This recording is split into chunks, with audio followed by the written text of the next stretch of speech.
Hello everyone, আজকে আমার একটা পেশেন্ট আমাকে জিজ্ঞাসা করেছে তার মাসে কেন দুইবার হয়। তো চলো ভাবলাম এই টপিকটা নিয়ে তোমাদের সাথে আলোচনা করি। কোন কোন বয়সের মেয়েদের দুইবার হওয়া স্বাভাবিক থাকে আর হয় কেন, আর কাদের কাদের হয় না। আজকে পুরো ভিডিওটা এটা নিয়ে হতে চলেছে। ভিডিওটা খুবই ইনফরমেটিভ, তাই সবাই দেখবে, ছেলে কি মেয়ে কি সবার ভিডিওটা কিন্তু খুব জরুরি আছে। তো ভিডিওটাকে স্কিপ না করে ফুল দেখবে।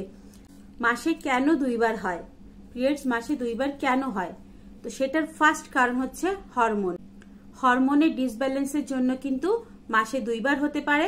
আবার কখনো কখনো 2-3 মাসও গ্যাপ চলে যেতে পারে। এটা হওয়ার কারণ হচ্ছে ওজন বেড়ে যাওয়া।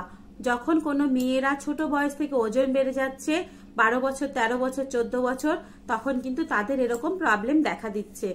এমনকি যখন বিয়ের পরেও যদি হরমোনের ডিসব্যালেন্স হয়, তাও কিন্তু এটা হতে পারে।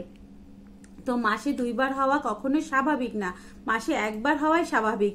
তবে এটা যদি দিন বে দিন বাড়তে থাকে তাহলে কিন্তু প্রবলেম হতে পারে। তো যাদের মাসে দুইবার হয় তাদের কিন্তু ওজনের দিকে ভীষণ পরিমাণে ধ্যান রাখতে হবে। আর সেকেন্ড কারণ হচ্ছে পিসিওডি। এখন কিন্তু ছোট ছোট বাচ্চাদের পিসিওডি হয়ে থাকে, আবার বড় বয়সে হতে পারে। যদি ছোট ছোট বাচ্চাদের পিসিওডি হয় তাহলে কিন্তু এই পিসিওডিটার জন্য বাচ্চা হয়তো অনেক লং টাইম পিরিয়ড হচ্ছে না, আবার হয়তো মাসে 2-3 বার করেও হচ্ছে। তো পিসিওডি যদি হয় তাকে কিন্তু ওয়াকিং করাতে হবে, এক্সারসাইজ করাতে হবে, হেলদি ডায়েট দিতে হবে, আর টাইম টু টাইম তাকে ঘুমানোর ব্যবস্থা করে দিতে হবে। তাহলে কিন্তু এই পিরিয়ডসের সমস্যাটা চলে যাবে।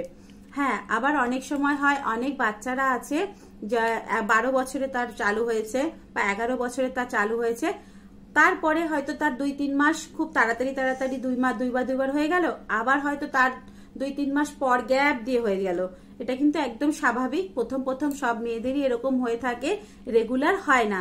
তো এটা কিন্তু অস্বাভাবিক না।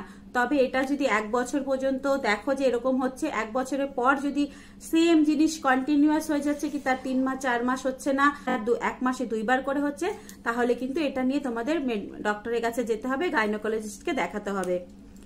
আর একটা হচ্ছে যখন কোনো মেয়েদের 40 এজ হয় বা 45 হয়, যখন তার মনোপজের টাইম আসে 45-এর পরে, 50-র পরে, কারোর 40-তে হয়, কারোর 45-এ হয়, কারোর 50-তে হয়। তো ওই মনোপজের টাইমটাতে কিন্তু সব মেয়েদের এরকম হয়ে থাকে।